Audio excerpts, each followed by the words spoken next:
ಸ್ನೇಹಿತರೆ, ಗೌರಿ ಕಲ್ಯಾಣದ ರವಾಯ ಮುಂದಿನ ಸಂಚಿಕೆಯಲ್ಲಿ ನೋಡುವುದಾದರೆ ಇನ್ನು ಸೀದಾ ವಿವೇಕ್ ಮತ್ತೆ ಗೌರಿ ಸೀದಾ ಅವ್ರ ತಂದೆ ತಾಯಿ ಮನೆ ಹತ್ರ ಬಂದಿರ್ತಾರೆ. ಇದೇನು ಅಳಿಯಂದ್ರು ಬೇರೆ ಬರ್ತಾ ಇದ್ದಾರೆ. ಗೌರಿ ನೋಡಿದ್ರೆ ಎಕ್ಸ್ಟ್ರಾ ಬ್ಯಾಗು ಅದು ಇದೆಲ್ಲ ತಂದ್ಕೊಂಡಿದ್ದಾಳೆ. ಏನು ಕತೆ ಕಾಂತ ಅಂತ ಶಾಂತಿರವ್ರು ಕೇಳ್ತಾ ಇರ್ತಾರೆ. ಅದನ್ನು ನನಗೂ ಗೊತ್ತಾಗ್ತಿಲ್ವಲ್ರಿ, ಏನಾಯ್ತು? ಅವ್ರನ್ನ ಅವಳನ್ನ ಆ ಮನೆಯಿಂದ ಕಳಿಸ್ಬಿಟ್ರೋ ಏನೋ ರೀ, ತುಂಬ ಟೆನ್ಷನ್ ಆಗ್ತಿದೆ, ನಡೀರಿ ಏನು ವಿಚಾರಿಸೋಣ ಅಂತ ಇಬ್ರು ಬರ್ತಾರೆ. ಆಗ ಯಾಕಮ್ಮ ಗೌರಿ ಏನಾಯ್ತು? ಇದೇನು ಬ್ಯಾಗೆಲ್ಲ ಎತ್ಕೊಬಂದ್ಬಿಟ್ಟಿದ್ಯಾ? ಅದು ಅಪ್ಪ ಅಂತ ಹೇಳ್ತಿದ್ದಂಗೆ ಸೀದಾ ಶಾಂತವೀರವರು ಅವ್ರ ಅಳಿಯಂದ್ರ ಹತ್ರ ಹೋಗಿ, ಅಯ್ಯೋ ಅಳಿಯಂದ್ರೆ ಈ ರೀತಿ ಮಾಡೋದು ತಪ್ಪು ಅಳಿಯಂದ್ರೆ, ಈ ರೀತಿ ಮಾಡೋದು ತಪ್ಪು ಅಳಿಯಂದ್ರೆ, ನನ್ನ ಮಗಳನ್ನ ನೀವು ಕರ್ಕೊಂಡೋಗಿ ಇಲ್ಲಿ ಬಿಡೋದು ಬೇಡ, ಏನೂ ಬೇಡ, ನಿಮ್ಮನೇಲೆ ಸುಖವಾಗಿ ಖುಷಿಯಾಗಿದ್ರೆ ಅಷ್ಟೇ ಸಾಕು, ನಮ್ಮ ಕೆಲಸನ ನಾವು ಮಾಡ್ಕೊಳ್ತೀವಿ ಅಂತೆಲ್ಲ ತಾಪತ್ರ ಪಡ್ತಾ ಇರ್ತಾರೆ. ನೋಡಿದ್ರೆ ವಿವೇಕ್ ಹಾಗೆ ಮೌನವಾಗಿರ್ತಾನೆ. ಅಯ್ಯೋ ಹೇಳ್ತಿದ್ದೀನಲ್ವಾ ಅಳಿಯಂದ್ರೆ, ಪ್ಲೀಸ್ ಅಳಿಯಂದ್ರೆ, ನನ್ನ ಮಗಳು ಖುಷಿನೇ ನನಗೆ ಇಂಪಾರ್ಟೆಂಟು, ಈ ಕೆಲಸ ಏನಾದರೂ ಪರವಾಗಿಲ್ಲ. ಅಪ್ಪ ಯಾಕಪ್ಪ ಆ ರೀತಿ ಮಾತಾಡ್ತಿದ್ಯಾ? ಏನಾಯ್ತು ನಿನಗೆ? ಅಯ್ಯೋ ನೀನು ಹೇಳು ಮಗಳೇ, ಏನಾಯ್ತು? ನೀನು ಯಾಕೆ ಈ ಬಟ್ಟೆಗಳನ್ನೆಲ್ಲ ತಂದ್ಕೊಂಡಿದ್ಯಾ, ಈ ಬ್ಯಾಗೆಲ್ಲ? ಅಯ್ಯೋ ಅಪ್ಪ, ನನಗೆ ತಾತ ಈ ಮನೆಗೆ ಬಿಟ್ಟೋಗೋದಿಕ್ಕೆ ಹೇಳಿದ್ರು ಅವರಿಗೆ, ಅದಕ್ಕೆ ಕರ್ಕೊಬಂದಿದ್ದಾರೆ. ಹಾಂ, ಏನು ಹೇಳ್ತಿದ್ಯಾ ಅಮ್ಮ ಗೌರಿ ನೀನು ಅಂತ ಕಾಂತಲಕ್ಷ್ಮಿ ಅವರು ಮತ್ತೆ ಶಾಂತವೀರವ್ರು ಇಬ್ರು ಕೇಳ್ತಾ ಇರ್ತಾರೆ. ಹ್ಞೂ ಅಪ್ಪ, ನಿಜವಾಗ್ಲೂ ಹೇಳ್ತಾ ಇದ್ದೀನಲ್ವಾ, ಹೇಗಿದ್ರು ಕೆಲಸ ಅಲ್ವಾ, ಬಿಟ್ಟೋಗು ಅಂತ ಹೇಳಿದ್ಕೆ ಅವರೇ ಕರ್ಕೊಬಂದು ಬಿಡ್ತಾ ಇದ್ದಾರೆ ಅಂತ ಹೇಳ್ತಾ ಇರ್ತಾಳೆ. ಹೌದಾ ಅಳಿಯಂದ್ರೆ? ಹೌದು, ನೀವೇನು ವರಿ ಮಾಡ್ಕೊಳ್ಳೋ ಅಂತ ಅವಶ್ಯಕತೆ ಇಲ್ಲ, ತಾತ ಅವರು ಇಲ್ಲಿ ಬಿಟ್ಟೋಗು ಅಂದಿದ್ಕೆ ಬಂದು ಬಿಡ್ತಾ ಇದ್ದೀನಿ. ಹಬ್ಬ, ನಮ್ಮ ಜೀವನೇ ಹೋಗೋ ಥರ ಆಗ್ಬಿಟ್ಟಿತ್ತಲ್ಲಪ್ಪ. ಸರಿ ಬನ್ನಿ ಅಳಿಯಂದ್ರೆ, ಹೋಗೋಣ ಒಳಗಡೆ. ಕಾಂತ, ನಾಷ್ಟ ಏನಾದರೂ ಮಾಡೆ? ಅಯ್ಯೋ ಬೇಡ, ನನಗೆ ಆಫೀಸಲ್ಲಿ ಮೀಟಿಂಗ್ ಇದೆ, ನಾನು ಹೋಗಬೇಕು ಅಂತ ಹೇಳ್ತಿದ್ರು. ಗೌರಿ, ಹೇ ಬರ್ರಿ, ಆಮೇಲೆ ಹೋಗಿರಂತೆ. ಅರ್ಥ ಆಗಲ್ವಾ ನಿನಗೆ, ನನ್ನ ಕೆಲಸ ಇದೆ ಅಂತ? ಅಯ್ಯೋ ಹೋಗಿರಂತೆ, ಬನ್ರಿ, ಏನು ಮಾಡಿದಾರೋ ತಿನ್ಕೊಂಡು ಹೋಗಿರಂತೆ ಅಂತ ಹೇಳಿ ಗೌರಿ ಸೀದಾ ಒಳಗೆ ಕರ್ಕೊ ಬರ್ತಾ ಇರ್ತಾಳೆ. ಇನ್ನು ಈ ಕಡೆ ನೋಡಿದ್ರೆ ಸರಿತಾ ಅವರು ಅವ್ರ ಅತ್ತೆ ಮಾವ ಹತ್ರ ಹೋಗಿ, ಮಾವ ನೀವು ಮಾಡ್ತಾ ಇರೋದು ತಪ್ಪು. ಯಾಕಮ್ಮ ಸರಿತಾ, ಯಾಕೆ ಈ ರೀತಿ ಕೇಳ್ತಿದ್ಯಾ? ಅಲ್ಲ ಮಾವ ಅವರೇ, ಗೌರಿ ವಿಚಾರದಲ್ಲಿ ನೀವೇನೇ ನಿರ್ಧಾರ ತಗೊಳ್ತಾ ಇರೋದು ತಪ್ಪಾಗ್ತಿದೆ. ಎಂತಕ್ಕೆ? ಹಾಗಾದ್ರೆ ನೀನೇ ಸರಿಯಾಗಿ ಮಾಡ್ಬೋದಲ್ಲ. ಅಷ್ಟಕ್ಕೂ ನಿನ್ನ ಸೊಸೆನ ನೀನು ಹೇಗೆ ಮಾತಾಡಬೇಕು, ಹೇಗೆ ನಡ್ಕೋಬೇಕು ಅನ್ನೋದು ನೀನು ತಿಳ್ಕೊಬೇಕಮ್ಮ, ನಮಗೆ ಹೇಳೋದಲ್ಲ. ಅವಳು ಎಂಥ ಒಳ್ಳೆ ಹುಡುಗಿ, ಅವಳಿಗೆ ಏನು ಬೇಕು ಏನು ಬೇಡ ಅಂತ ನೋಡ್ಕೋಬೇಕಾಗಿರೋ ಜವಾಬ್ದಾರಿ ನಿಂದು ಅತ್ತೆ ಆಗಿ. ಆದರೆ ನೀನು ಆ ಕೆಲಸನ ಮಾಡ್ತಾ ಇದೆಯಾ?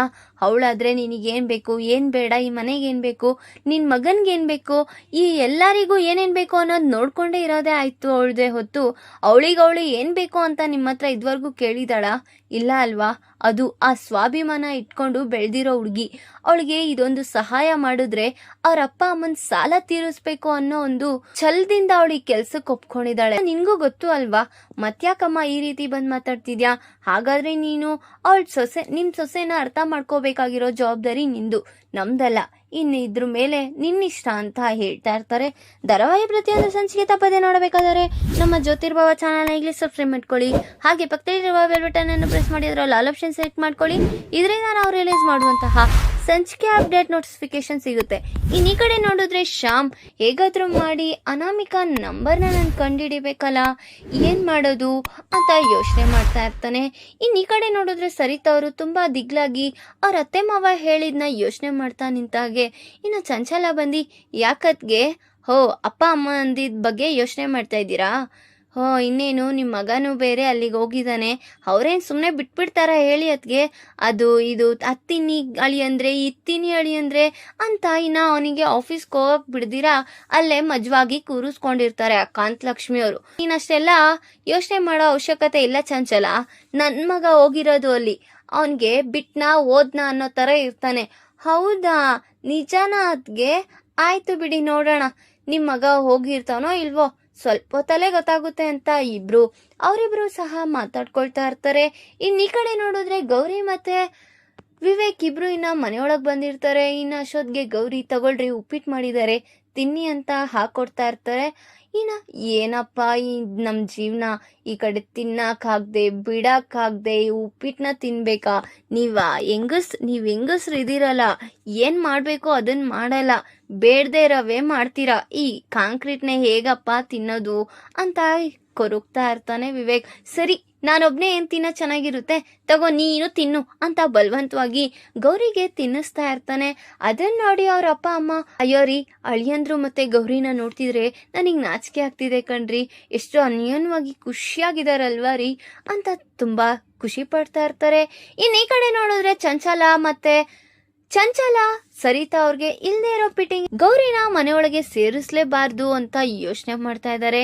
ಇನ್ ಈ ಕಡೆ ನೋಡಿದ್ರೆ ವಿವೇಕ್ ಸಹ ಹೇಗಾದ್ರೂ ಈ ಕಾಂಟ್ರಾಕ್ಟ್ ನ ಈಸ್ಕೊಟ್ಟಿ ಇನ್ನ ನನ್ ಕೆಲ್ಸ ತಪ್ಕೊಂಡ್ರೆ ಅಷ್ಟೇ ಸಾಕು ಅಂತ ಅವನು ಸಹ ಹಿಂದೆ ಜರಿತಾ ಇದ್ದಾನೆ. ಈಗ ಮತ್ತೆ ಸರಿತಾ ಅವ್ರಿಗೆ ಮತ್ತೆ ಗೌರಿಗೆ ಏನಾದ್ರೂ ಗಂಡಂತರ ಆಗುತ್ತಾ, ಅಥವಾ ಚಂಚಲ ಹೇಳ್ಕೊಡೋ ಮಾತಿಂದ ಮತ್ತೆ ಗೌರಿಗೆ ಏನಾದ್ರೂ ಅನಾಹುತ ತರ್ತಾರ ಸರಿತಾ ಅವರು ನನ್ನ ಮುಂದೆ ಭಾಗದಲ್ಲಿ ತಿಳಿಸ್ಕೊಡ್ತೀನಿ. ಈ ವಿಡಿಯೋ ಲೈಕ್ ಮಾಡಿ, ನಿಮ್ಮ ಫ್ರೆಂಡ್ಸ್ ಆಗಿ ನಿಮ್ಮ ರಿಲೇಟಿವ್ಸ್ಗೂ ಶೇರ್ ಮಾಡಿ ಅಂಡ್ ಕಮೆಂಟ್ ಮಾಡಿ. Thanks for watching.